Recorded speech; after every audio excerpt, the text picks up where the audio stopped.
Olá, e aí, como é que você está? Para essa devocional, eu quero ler a palavra do Senhor ao seu coração, na Epístola de Paulo aos Romanos, capítulo 8, os versos 31 ao 35,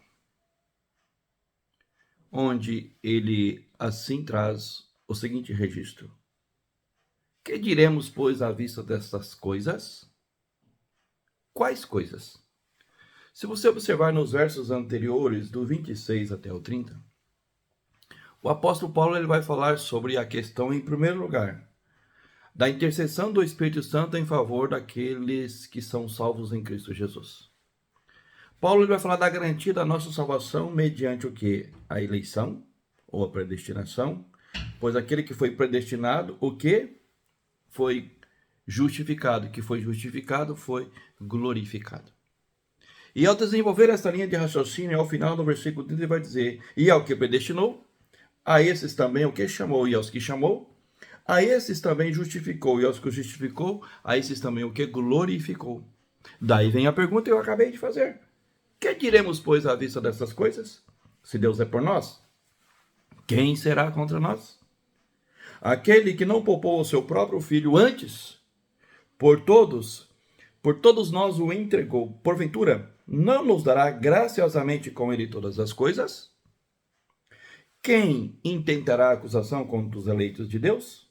É Deus quem os justifica. Quem os condenará? É Cristo Jesus quem morreu, ou antes, quem ressuscitou, o qual está à direita de Deus e também intercede por nós. Então note e veja que aqui o apóstolo Paulo ele vai desenvolver uma linha de raciocínio e apontando um precioso ensinamento sobre a eterna garantia de salvação para o cristão. A eterna garantia de salvação para o cristão, porque à vista destas coisas, ou seja, aquele que também chamou, o que aconteceu? A esses justificou, e aos que justificou, a esses também o que? Glorificou. À vista destas coisas, que diremos, pois? Quem intentará acusação contra os eleitos por Deus? Se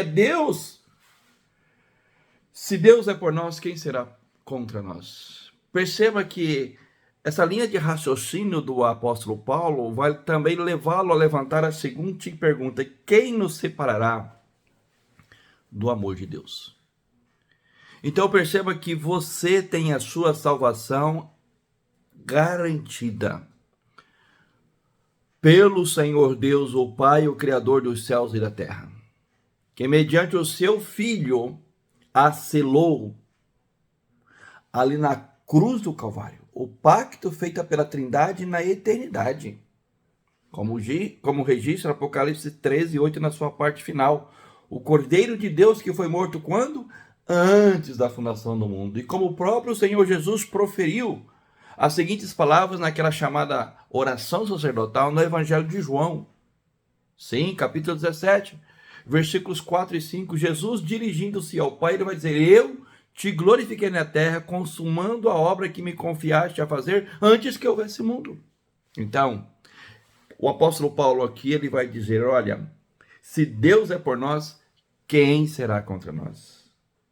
Aquele que não poupou o seu próprio filho, antes por nós o entregou, porventura não nos dará graciosamente com ele todas as coisas? Eis aí então a eterna garantia de salvação do cristão, mas isso não significa que você deverá fazer e viver ao seu bel prazer. Não, já estou salvo, salvo para sempre e tudo bem. De jeito nenhum. Pelo contrário, exatamente pelo fato de que você tem no seu coração a convicção de que você já é salvo em Cristo, por Cristo e para Cristo, e que você tem essa garantia da sua libertação, do cuidado de Deus sobre a sua vida.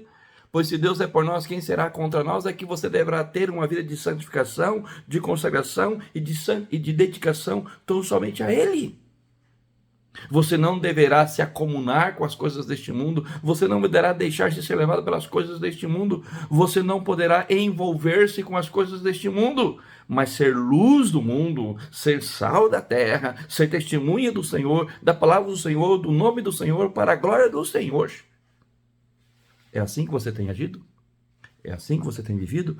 Porque a garantia da sua salvação já está determinada pelo Senhor, e Ele age, Ele opera, Ele intervém, Ele realiza todas as coisas, como Ele as realizou e as consumou em Cristo mediante a sua obra na cruz do Calvário. Por isso, diz o versículo, quem os condenará? É Cristo Jesus quem morreu, ou antes quem ressuscitou, o qual está à direita de Deus, o Pai, na glória, o quê? E que intercede por nós. Ele é o nosso sumo sacerdote. Creia nisso, confia nisso, o sirva, o adore e glorifique em espírito e em verdade. Pai, obrigado por esse ensinamento, porque o Senhor nos dá a garantia, a certeza e a convicção de nossa salvação em Cristo Jesus. Amém. Que assim você confia, creia, confesse e testemunhe desse Senhor e Salvador que vive e reina hoje e sempre. Amém.